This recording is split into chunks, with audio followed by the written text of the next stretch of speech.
If you enjoy this content, please take a moment to rate and review it. Your feedback will greatly impact our ability to reach more people. Thank you.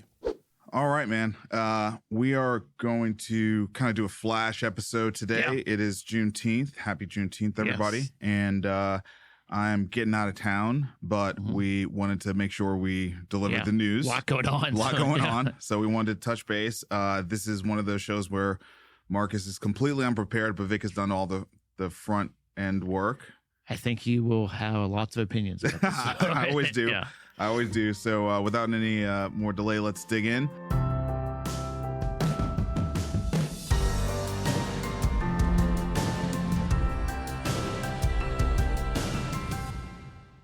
Starting with Jay Powell.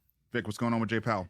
Yeah, so the Fed had a meeting Tuesday, Wednesday this week, and pretty frustrating from my point of view. But he had Jay Powell had a press conference yesterday where he basically said the Fed is not sure what direction the economy is going in, and they're going to take a wait and see approach, which I guess is fine, but it's sort of their job to figure out where the economy is going.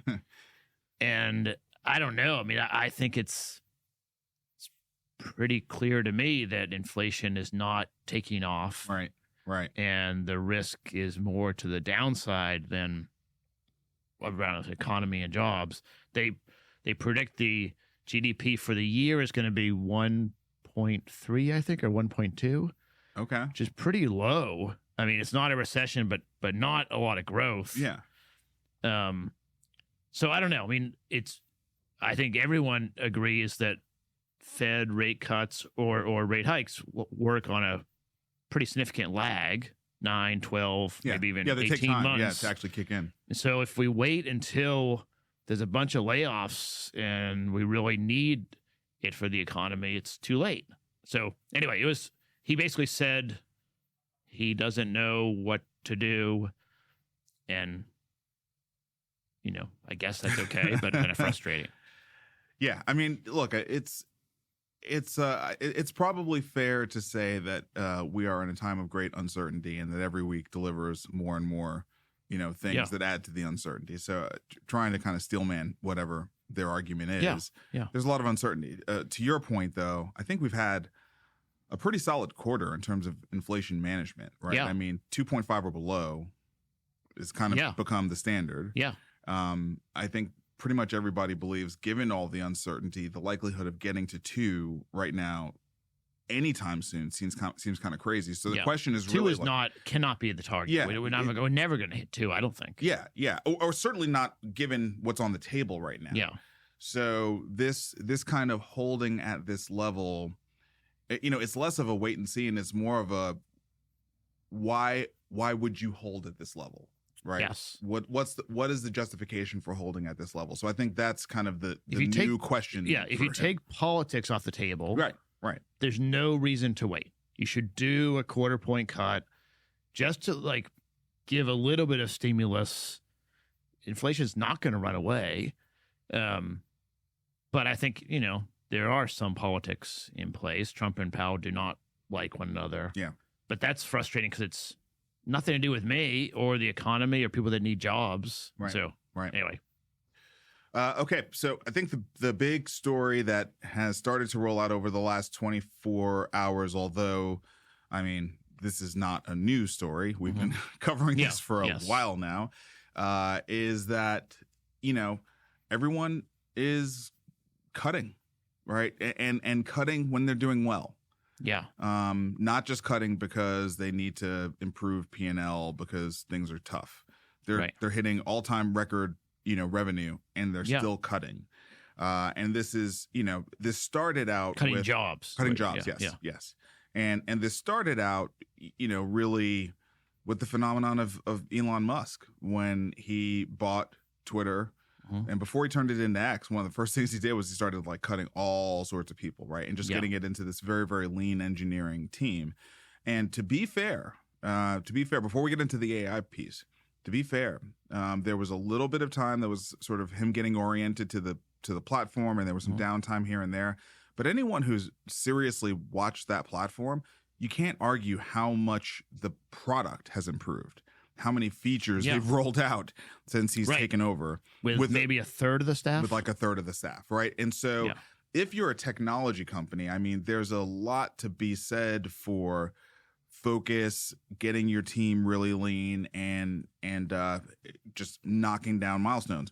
Meta kind of followed from there, and then we started seeing, the bigger ones, Microsoft and Amazon, started sort of summarily following. So that was what has that been? That was pre-AI. That was pre-AI. Yeah, we weren't even there yet. Right.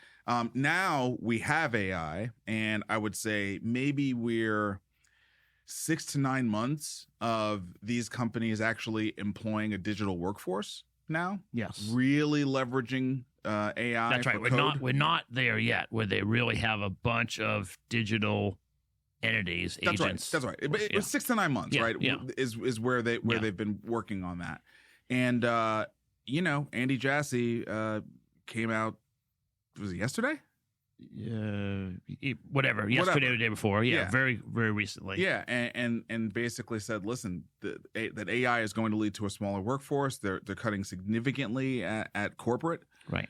I think everybody knows they're bringing people back into the office, into the campus. They're centralizing again. And so, like, Vic, what is your take on this? I mean, I know this is something I think we've known this was going to happen. We've known it was coming. I think the difference this week is that big companies are announcing it, and not in a apologetic way. More like, as you're saying, we're having success. We can do more with less, and they're being very transparent, which I think is good. But it is it's also a little bit anxiety-inducing because these are the first companies to do that, right? And what I think is happening now is not that agentic virtual workers are just doing tasks. Right. I think they are kind of connecting the communication between groups. So middle managers whose job is to gather information and then send it up the chain to the next level are not needed anymore.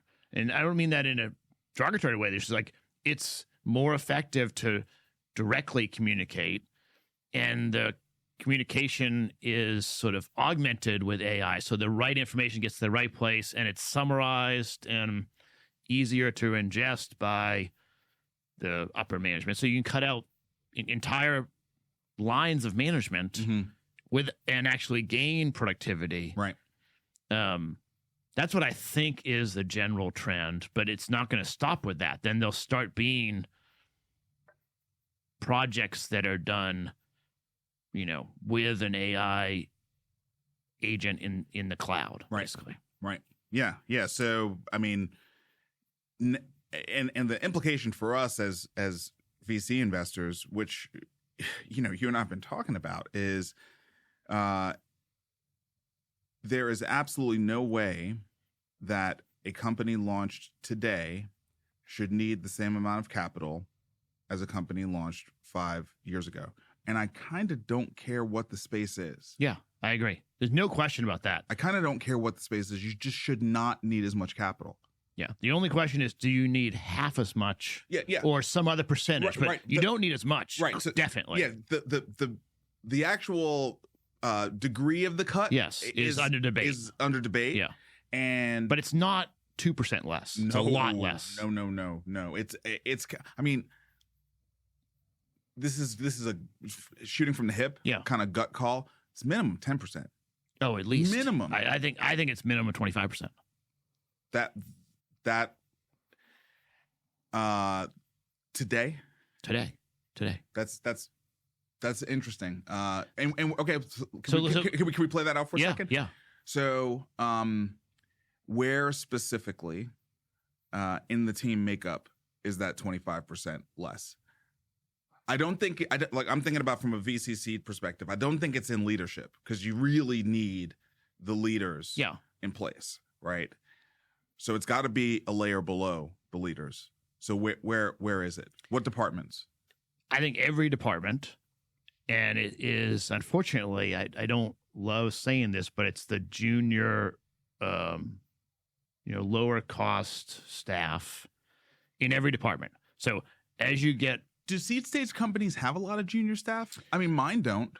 well, I mean, I think once you have revenue, Yeah. right, Yeah. you typically would hire one junior accounting person to do ARAP, be booking, Yeah. Okay. and I mean, I think you'd on the outsource dev that. side, you would typically not only have the CTO architect, you would have 2 or 3 coders. Now, 10 years ago, you'd have 20, Right. but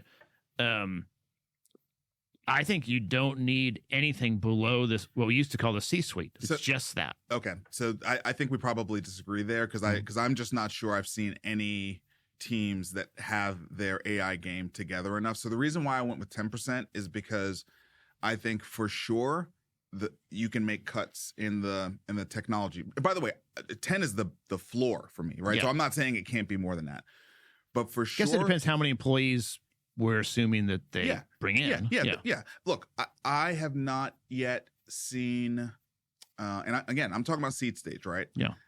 I'm not sure how you replace sales. I'm not entirely sure how you replace marketing. I see a lot of stuff. We're friends with Nick Holland at HubSpot. You know, I'm not quite yet sure how you fully replace the marketing people yet. It's probably there by the end of the year. Yeah. But on the technology, on the programming side, there's no question you're going to hire one less programmer. Like that's kind of my math. On a team of how many? Let's say the team was 3, the team is 2. Yeah. Like Okay. if the team was 3, the team is 2, and those are expensive hires. Yeah. So that's where I got to kind of 10%. Like I feel like on a seed stage team, probably one of the programmers is about 10% of your headcount, for cost wise, salary wise, and that person is gone. Yeah. That person, but that's minimum. Yeah. Like every quarter, that's going to tick up. Yes, that's right. Every quarter, that's going to tick up. And then Microsoft. And then when you go to larger also, companies, maybe it's still 10%, but it's a lot more people. Yeah, and Microsoft also continues to announce plans to cut thousands more employees, and they're going to have the next round start in July. Yeah, the last round was in May. Yeah. So I mean, it's every quarter. Yeah. They just did it, so Right. they're doing another one in July, and it will be sales and other departments for them. Yeah, Now right. that's the thing. Like I feel like with these big companies, they're giving us the roadmap. Yeah. Right. Like we can look at where they are replacing people and know that tools are going to be coming down to the SMB that eventually end of this year to middle of next year, there will be tools that will filter down to the SMBs that will allow us to do the same kind of things that the big tech players are doing today. That's right. And whether it's 10% or 20% or 25%, I don't think that matters for our listeners.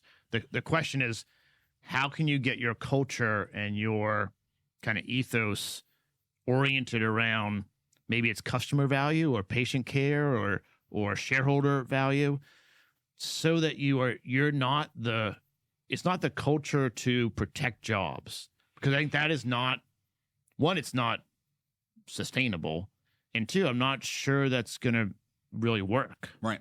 Yeah. No. We're definitely into the next phase of all of this. All right. Let's go down and check out all the VC deals that happened this week. So Tennr clinches $101 million to build out AI that automates patient referral process. So this deal was led by IVP. New and existing investors, Andreessen Horowitz, Lightspeed, GV, Iconic, Foundation Capital. So they got, all the big folks around the table for this one. Yeah. And they haven't used the Series B. It says in here, I haven't validated it. They haven't used the Series B capital yet. They are raising it sort of just as additional firepower to be ready to grow quickly. And I think it's a great space. I mean, the control of patient referrals, one, it's the where you go, the second opinion, where should I go next, is a big question for patients. Right. But it also is a really powerful part of the value chain. Like, where do you refer the patients to which health system, under what circumstances? is a really key kind of inflection point that makes sense for them to control. Yeah. So, I mean, this is a little scary to me, the amount of capital that's been raised here and the players, because it does feel like a little bit the speed with which some of these AI companies are going to develop. It's funny how it's different now than it was even in 2020. Like, I remember when Olive raised all that money, but we didn't have Gen AI yet, right? Yeah. It was just sort of, RPM and It didn't learning. Work. It didn't work. It didn't work yet. So all that money was not going to actually meaningfully give them an edge.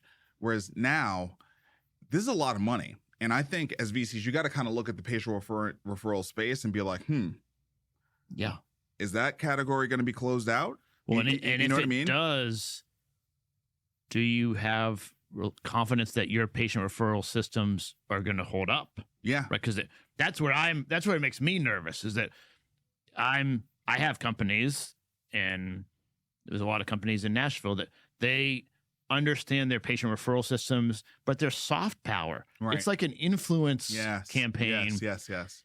And if the patients are using another tool to help them, in quotes, help them, they could easily get funneled to another place. It doesn't matter what your soft power says. Yeah. My AI is telling me to go here. Yeah, that's right. All right, Sword Health lands $40 million, launches AI-based mental health solution. This is the one that made me the most nervous. Sword, I think of Sword as an MSK, orthopedics and PT, and they are expanding into behavioral health, mental health,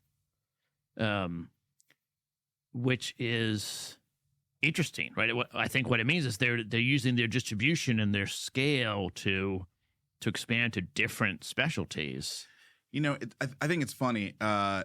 Patient referrals scare me more than behavioral health, not because of AI, but more because of how fragmented behavioral health is versus health systems. Mm-hmm. I'm just sort of looking at what Epic was able to do in the health system world, which is really where I think patient referral, that's where the market is, right? Yeah. Whereas in behavioral health, it's just so fragmented. There's still room for multiple players to kind of come in there. So I'm with you. I mean, the fact that they have distribution and now they're entering this space and, really strong VCs, Coastal Ventures, Comcast, round was led by General Catalyst. It's no joke in terms of the lineup, but at least the market is a little more fragmented and there's room for, multiple players, I think, to win. Yeah, but I haven't seen at least a really strong digital health platform be good in one specialty. Yeah, and then jump to another. And then jump and rebrand it like a media company would, where they have Mind as their brand for behavioral health. That works in media. There's lots of media companies that have that's fair. Dedicated channels, but then they use their back office and their data and all their power. It's smart. It's smart. I mean, it's smart. We'll see how it plays out, but it is a competitive space, and it also is, it makes me worried as a small VC doing, point systems. We're going to have to be better than mine. For sure. Nabla banks $70 million Series C to build out agentic AI for clinical workflows. So Nabla is an artificial intelligence assistant company. They've raised $70 million in the Series C funding led by HV Capital. Yeah, so we're now starting to see AI move into the actual patient care, clinical workflows. How are physicians, nurses working with patients, not the back office administrative work, but actually like in the practice of medicine, which is not surprising, but a new, maybe not new, but newish sort of trend. Yep. All right, and the big story, which is Ohio greenlights the first ever venture capital hospital acquisition. So this is from Wall Street Journal Private Equity. And yes, General Catalyst has acquired Summa Health in Akron, Ohio. Yeah. And I think it's great. I mean, this is one that I'm more excited than scared about to see. I think it's pretty widely known that General Catalyst was frustrated with the pace of adoption of new technology by health systems, and that's why they wanted to own their own. Yep. It's the payvider model in a reasonable market, but a manageable, small-ish market. Akron, Ohio is a great market, but it's not New York City. It's not LA. And I think they're going to use it as a really interesting test market to try all kinds of stuff, which will be fun to watch. Yeah. No, look, I'm glad we're to the other side of this, and now we get to actually see what happens. That's right. You know, we've got Summa Health and the whole health assurance, company here, and Mark Harrison leading this. Yeah. We've got Risant Health. So we've got some interesting things now starting to pop up in the health system space that we get to watch over the course of the next 5 years, right? So that is really cool. I agree. All right, moving into policy. So there's a lot of anger yes, about this bill. I think is really the only way to put it. I mean, Medicaid, which has been the sacred cow forever, is finally on the table. It's finally on the table, and these potential cuts. I mean, look, some of the rumors are already driving proactive action by states to sort of change rates that's causing havoc in different markets. Right. You can look at New York and the ABA market and what's happening there with the proposed cuts. That's at the state level. Level, right. yeah. But it's all a reflection of federal funds being cut to blue states, and also anticipating the cuts that will be coming from this bill, right? Yeah, maybe none of the states, but the blue states definitely can't afford it. They got to find money somewhere. Yeah. And so we're close to the time here. It's supposed to be early July when we're supposed to kind of get to the other side of this budget. And I mean, it's going to be terribly controversial, and I think really hard for Trump to get to the other side of this without some political damage somewhere, right? I mean, we can see it's very obvious who's going to be opposed to this from a healthcare industry perspective, right? I mean, if you're taking away money from the industry is going to, have issues with it. So we're going to talk a little bit about AHIP, blah, blah, blah. Yeah, everyone in the industry is mad because it's taking away top line revenue from the whole industry. Yes. So that we understand. But to me, what has been, I think, more interesting over the course of the last week, and it's not necessarily directly in this article, but like the combination of the fracture around the bill and also the foreign policy in Israel. I don't want to go down a foreign policy rabbit hole, but I simply want to talk about the fracture that appears to be happening in the Republican Party around, MAGA versus old school Republicans versus, I don't know, the neocons versus tech bros. I mean, there's a lot of camps inside of the GOP, and they all came together to win the election. But we're now seeing all the different camps, and we got Tucker Carlson fighting with Ted Cruz, and on and on and on. I mean, it's a pretty interesting time. And that's an understatement. Yes, I mean, there's a ton of chaos, I'd say, in the Republican Party. It's chaos. Yeah, it really is. And so I guess where I want to start is this bill, the BBB bill. People have called it all kinds of different B words. People are frustrated on all sides with it. They're frustrated that there's too many cuts. They're frustrated there are not enough cuts. They're frustrated how the cuts are coming. They want different things.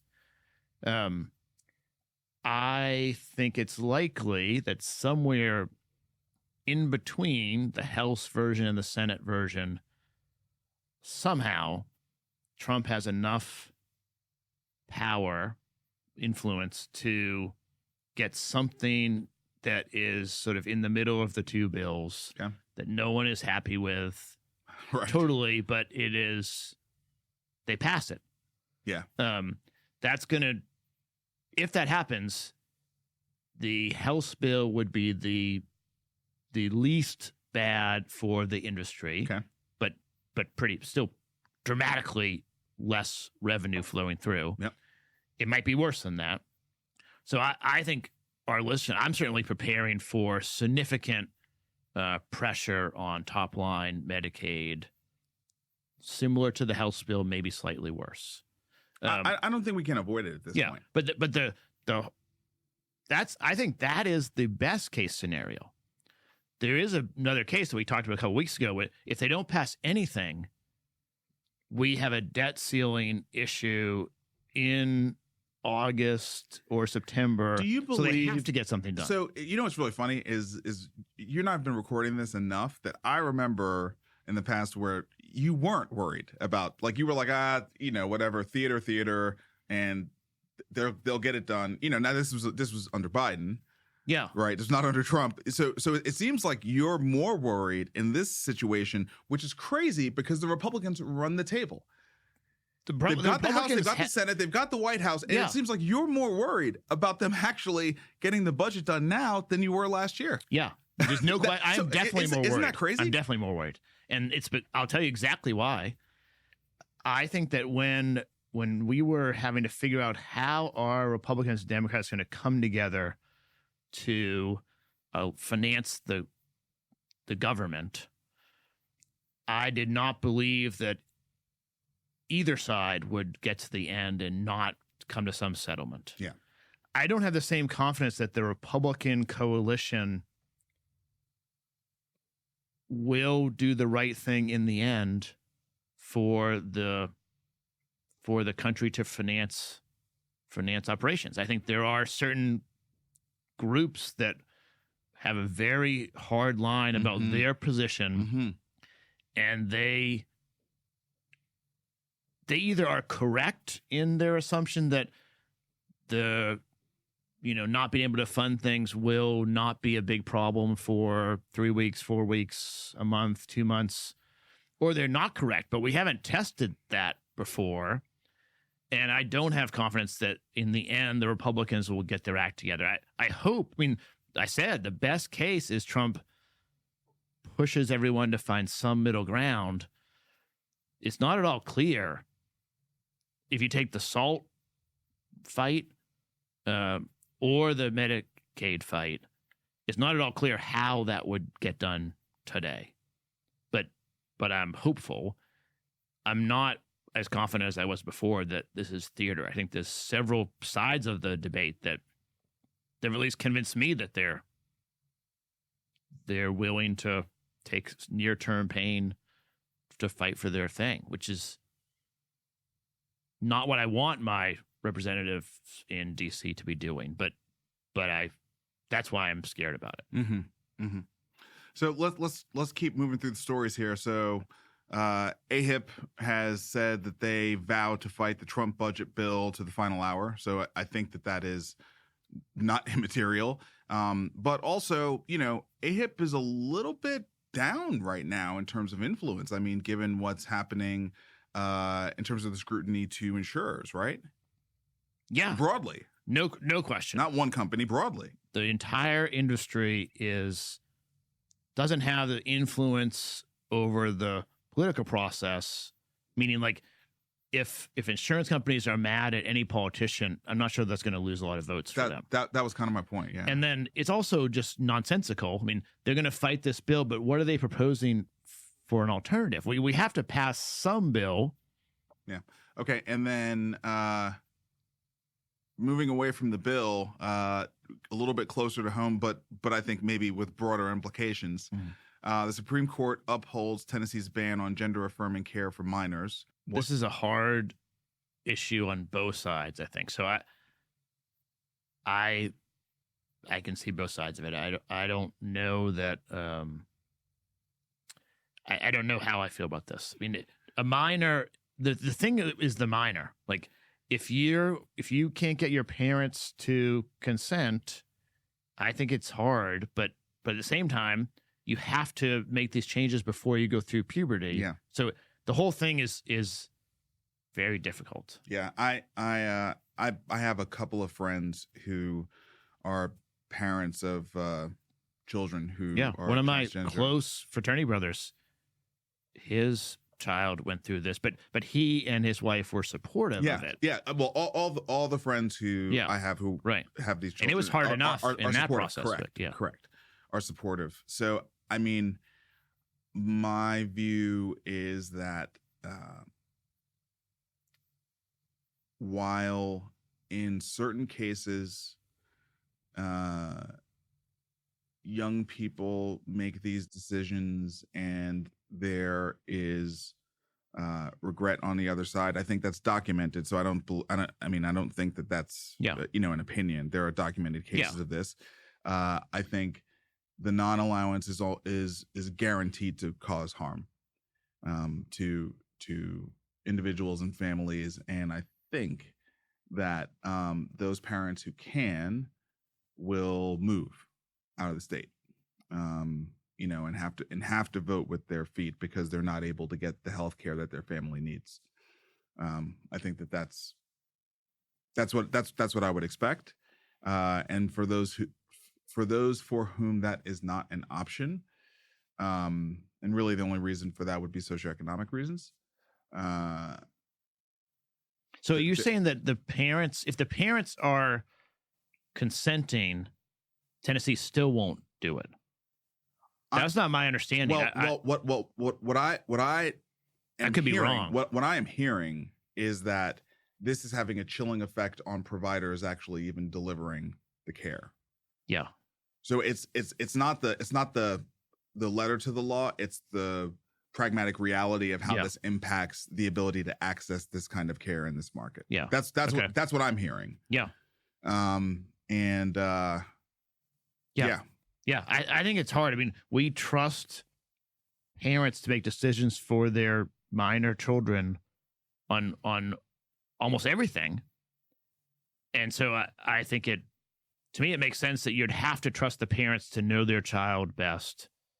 I don't know that we can say, well, a 12-year-old can decide about this, but then they can't decide about something else that they're not allowed to decide about. Yeah. But I don't know. Yeah, I mean, look, it's but it shouldn't cut off care. I mean, I think it will be not good if it cuts off care for patients where their parents are supportive and they believe. I think that's where it's headed. Yeah. You know what I mean? But I kind of have a negative view on where a lot of things are headed right now. So, you know what I mean? But that's where I think it's headed, and I'm not willing to argue with anyone who's trying to tell me I'm being extreme, so we'll just have to leave it where it is. Yeah, I'm not saying that's you. Yeah, I don't know. I don't want it to head in that direction. I'm just saying for any listener who thinks they're going to email me and say, I'm being extreme, I really don't give a shit. Right. Okay, so Axios. Moving on to more fun topics. Senate passes the Genius Act despite crypto corruption concerns. So this, I think, is great. First of all, we didn't reference it before because it's not a pure kind of healthcare story, but Circle successfully IPO'd. Was it 2 weeks ago or a week ago? I think it was 2. Might even be 3. Would be not too far. I think it was 3. Not very far away. Yeah, it was a week ago or 2 weeks ago. Anyway, very successful IPO. This was a company that people thought Coinbase might acquire.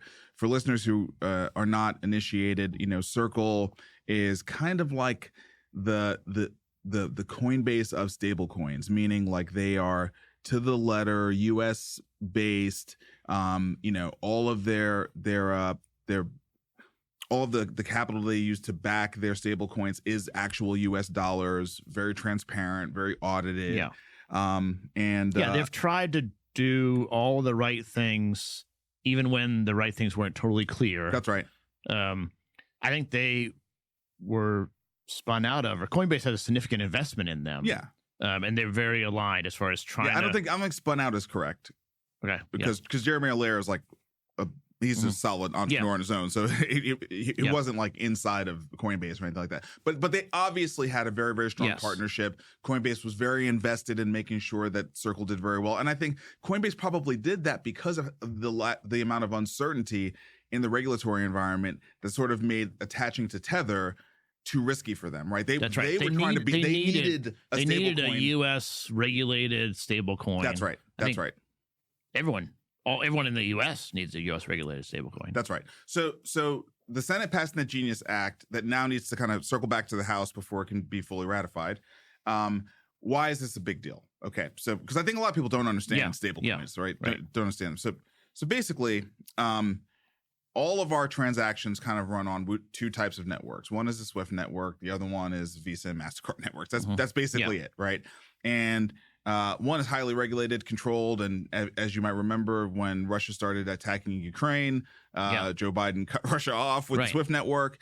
And then on the Visa MasterCard side, well, we all know about the fees that get charged there and how merchants are constantly complaining about those fees, right? So stable coins allow us to have digital transactions that are denominated in US dollars, can very easily be redeemed for actual US dollars because the stablecoin issuers are backing every one of these digital dollars with an actual dollar. So they can easily be redeemed, and they're also accessible on markets where, you know, there's a market for them, so there's liquidity for these digital dollars. And now we can, you know, you and I can have a transaction that is a dollar-based transaction, but it's off of those old school networks. Not only is it off of those old school networks, it can be on a variety of crypto networks. So we could transact on the Ethereum network. We could also transact on the Solana network with that same USDC coin. This is a pretty big deal. This is a pretty big deal. It is the middleware between the fiat ecosystem and the crypto ecosystem. No question. Yes. It is the middleware between those, but also it's a new option to just do pure USD transactions. Like if you don't want to have anything to do with Bitcoin, Ether, Solana, Tron, all that stuff, you still could find value in USDC, right? Or stable coins, because they get you off of the Visa MasterCard duopoly, right? Or they get you off of the SWIFT network. Anyone who has offices outside of the US deals with moving currency around and exchanging into the local currency so you can pay rent or pay your employees. Not everyone in healthcare has that, but plenty have that. And it's really expensive to do that. Yes. And that's one use case where you can put money in Nashville into Circle's CBDC, and it is, you put in $100 and you have 100 of these virtual dollars, and then you can move it effectively for no charges. Right. Maybe it's for 5 basis points, but it's insignificant. It's insignificant. To Mexico or to France or wherever you want, wherever you want. And it doesn't matter. There's no fees. And then once you get there, your employees can take dollars or they can take euros or take whatever. Yes. It is a significant improvement over the existing system. And really what a reserve currency's purpose is to be the basis. Be the basis where you can sort of be in any currency. That's right. You might be in India and then you need to transact with Argentina and you go through the reserve currency, the dollar. Yes. But it's now using a digital dollar, which is much more effective, much more inexpensive. Yeah. And, you know, the Genius Act kind of makes sure that we don't have to worry about the specter of the centralized digital currency, right? The CBDC or whatever they called those things.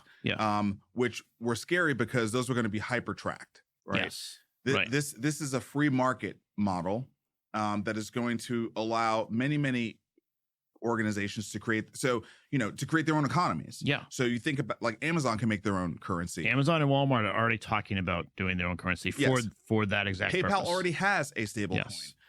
We're seeing JP Morgan talking about offering a stable coin. So it's going to just create far more efficient transaction platforms where people can kind of issue their own currency as long as they're properly backed, as long as they're compliant with the Genius Act. Right? Yeah. I mean, that's going to be the key. The reason it's important to me is that it's going to continue the U.S. dominance of financial markets, period. Absolutely. Like, that's what it's going to do. No question. And then the genius of it is that, they are requiring that for every dollar any stable coin brings in, they must buy a treasury bill with a duration under 93 days. And so they have to buy 3-month treasury bills or shorter. And the amount of new demand that will create for treasury bills is going to be significant. Unbelievable. Right now, it's a $250 billion market, so it's small-ish, still $250 billion, but it's going to grow. Multiples. There's estimates between 1 and 4 trillion.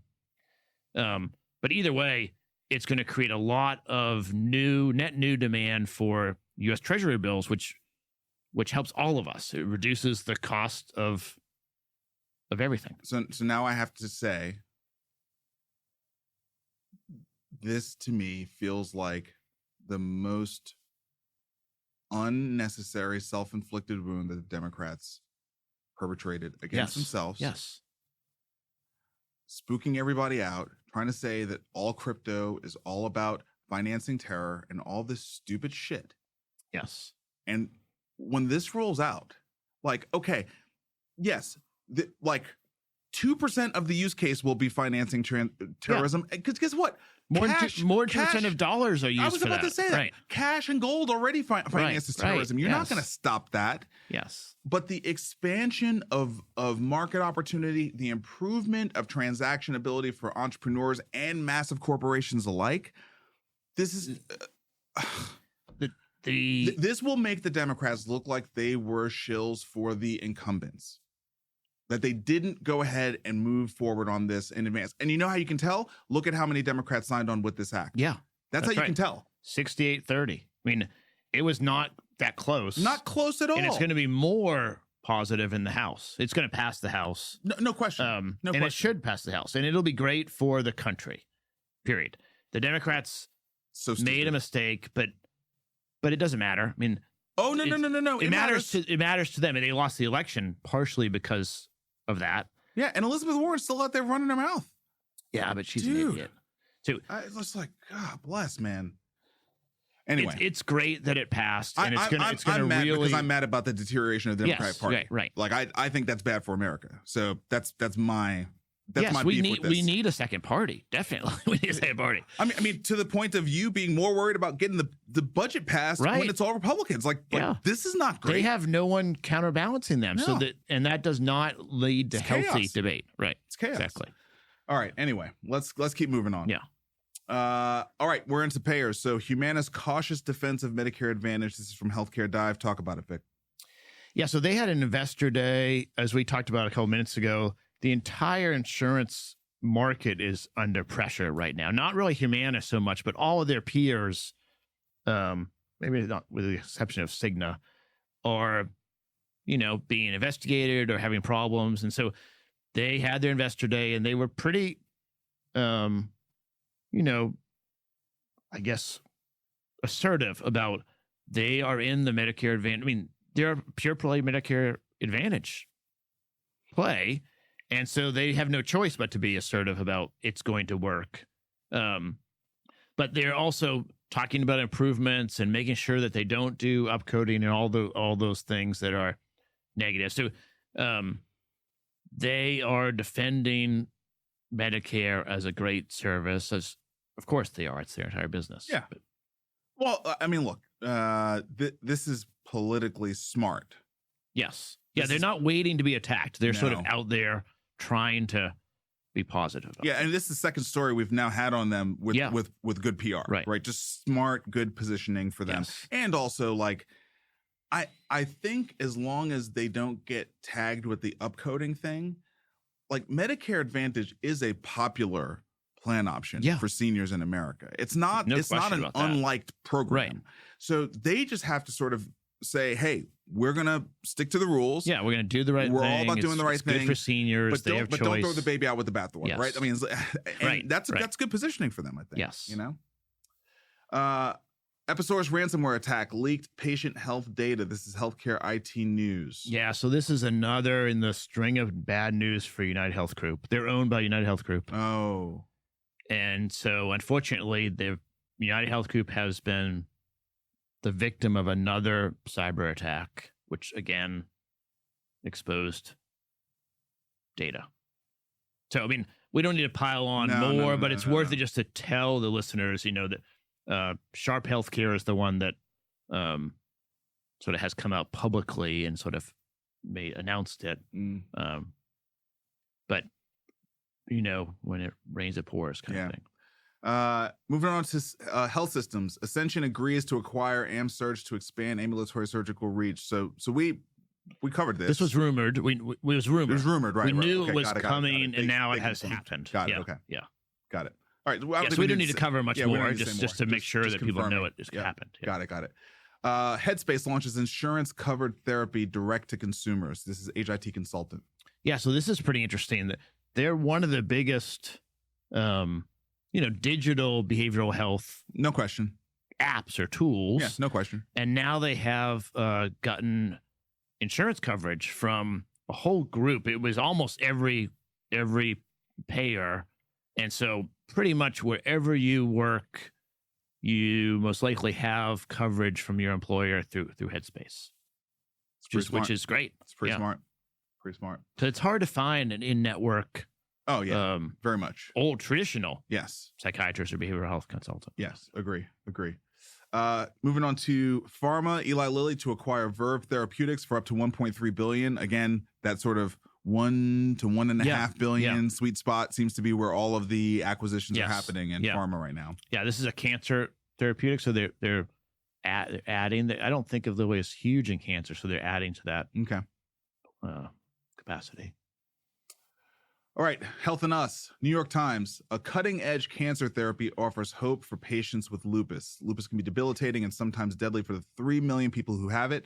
A treatment called CAR-T appears to stop it in its tracks. Lots of noise about sort of the resurgence of CAR-T lately. Yeah. A lot of noise about CAR-T lately. Yeah, CAR-T is great. It's been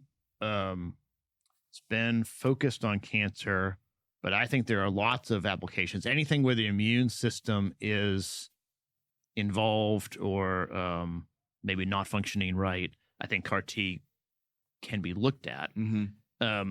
And this woman, they don't use the word cured, but she has not had symptoms for over a year with one treatment. Wow. Single treatment. And so it's great. I don't know if it's going to be a permanent cure, but lupus is really a lot of negative symptoms. So a woman not having symptoms for a year is a great, even if she has to get a second treatment again, it's really positive. Yeah, agree. All right, moving into AI. Wall Street Journal, the friendly caller who's helping seniors feel less lonely. An AI companion is just a phone call away for residents of the senior living community, and their mental health is improving as a result. Yeah, so this is not shocking, but I had not seen it before. And so this older senior community, 23 River Spring, they are doing this trial, and it's had a lot of success. And they have a recording here with this guy, Marvin, which we won't play here, but he's a huge Yankees fan. And, the other seniors in the community don't always want to talk about the Yankees. Yeah. And the AI, and that's the sort of example you can listen. I listened to it here. It's a woman voice. She's very willing to listen and chat about the Yankees, but then she pivots and asks him about books and like is he keeping up with his reading? It's a positive story. Obviously, there are many ways that it could go to not be so positive, but it seems like it's having great results right now. Yeah, but again, we've talked about we've thought about trapdoors and monitoring and and having an AI that's monitoring the AI conversation. Yeah, right, there's a lot of solutions for that. In the meantime, how do you address the lack of companionship at scale? Yeah. And AI it's just going to be a great answer for that. That's just the reality.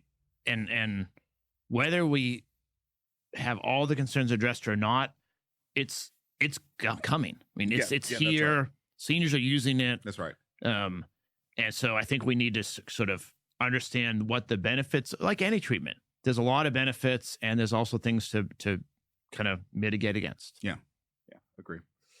Abridge launches Gen AI tool for inpatient clinicians, adds outpatient orders feature.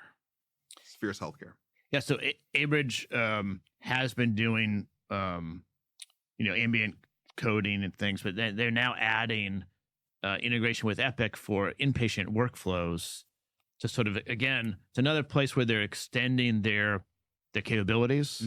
And I think going to be great. We need to have better workflows and help clinicians not do so much of the administrative back office coding documentation work. But adding workflows, I think, makes a big difference.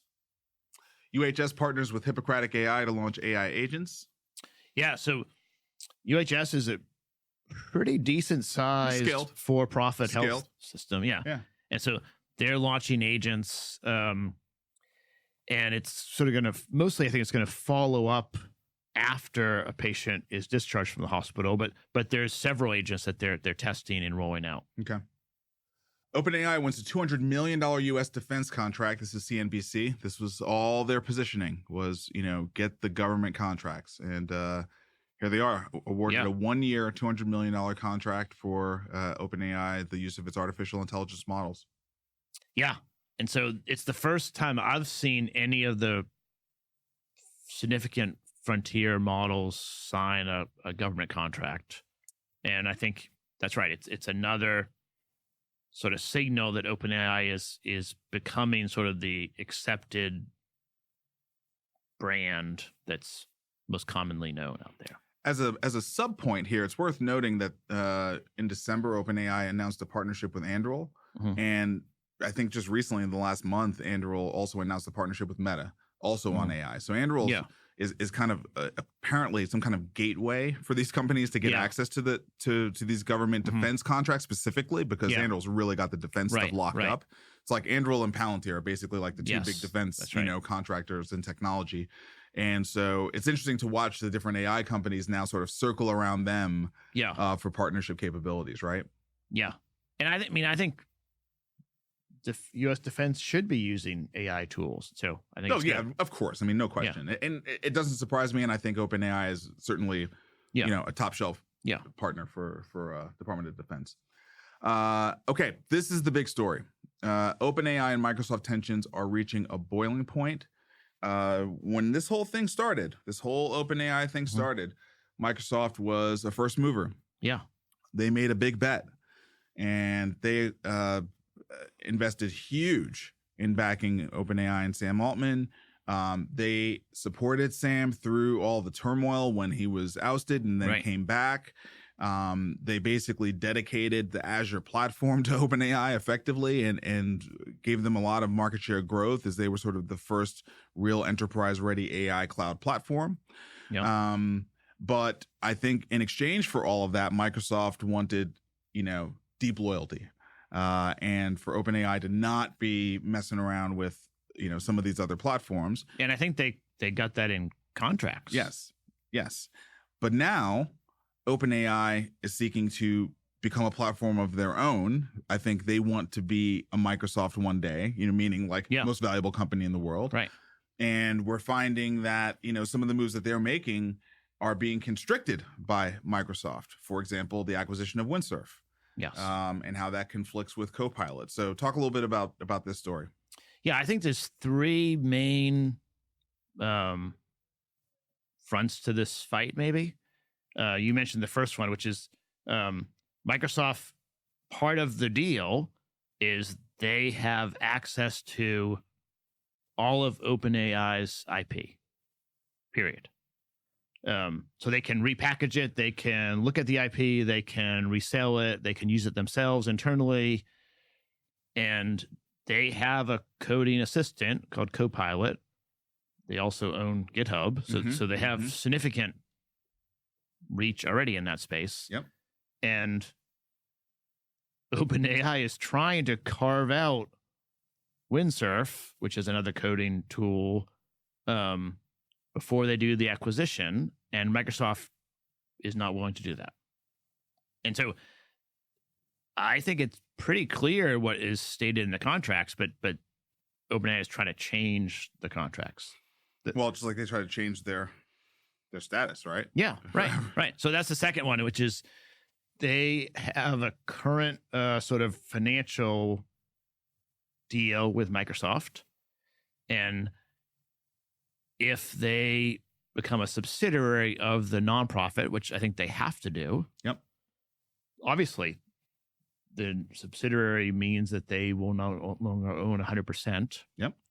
And so Microsoft is not willing to let them do that unless they recognize that and make changes and make positive changes to the financial arrangement. Right. And otherwise, they're not going to be able to do it. Yep. So that's another sticking point. And then the third is that they are not allowed to use any other cloud provider to offer services to the public. And they would like to use Amazon, Google, whatever. Yeah. And again, Microsoft's saying, well, you signed this contract saying you can't. So I don't know. I know Sam Altman Microsoft's in the right. Well, they have the legal power, certainly, and the moral power. They were the first mover. Yes. They were the first mover. I mean, I don't want to get into the details of our deal at Foundry. It's kind of the same thing. Yes. You know what I mean? Yes. First mover gets special perks. Yeah. I'm sorry. And the startup often feels like, well, if I have to worry about that, I'll be really successful. Right. But then when they get really successful, and they're upset about it and tough shit. I mean, And so they have been floating the idea of going to the Justice Department or FTC and claiming that Microsoft is impairing free competition. Right. But they signed a contract under free will. Totally. I don't think that is a real threat. No, I agree. It's retrading the deal. Yeah. It's retrading the deal. That's right. Which by the way, seems to be par for the course with Sam Altman. I mean, to be fair, it feels like he retraded the deal initially with Elon.